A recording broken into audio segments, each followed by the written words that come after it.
মেহজাবিন, মেহজাবিন, আমি তোমাকে ভীষণ ভীষণ ভালোবাসি।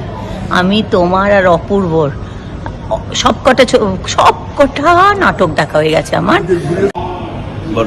আমি বলবো জি, আপনি বলার আগে আমি বলে দিই, আমি পরিচয় করে দিই। আমাদের বাংলাদেশের এক অসম্ভব জনপ্রিয় উত্তম কুমারের পরে যিনি রঞ্জিত মল্লিক, উনি আমার সামনে ক্যামেরাতে, আর এখানে বৌদি আছেন। বৌদি মাত্র বললেন উনি বাংলাদেশের ফিল্ম ভীষণ পছন্দ করেন। উনি কালকে যেন কোন নায়িকার একটা ফিল্ম দেখেছেন, আমার খুব ভালো লেগেছে। উনি আমাকে বললেন যে ওই নায়িকাকে মেসেজটা আপনি পৌঁছাবেন। বৌদি, কে সে বলেন তো একটু? মেহজাবিন, মেহজাবিন, আমি তোমাকে ভীষণ ভীষণ ভালোবাসি। আমি তোমার আর অপূর্বর সবকটা নাটক দেখা হয়ে গেছে আমার।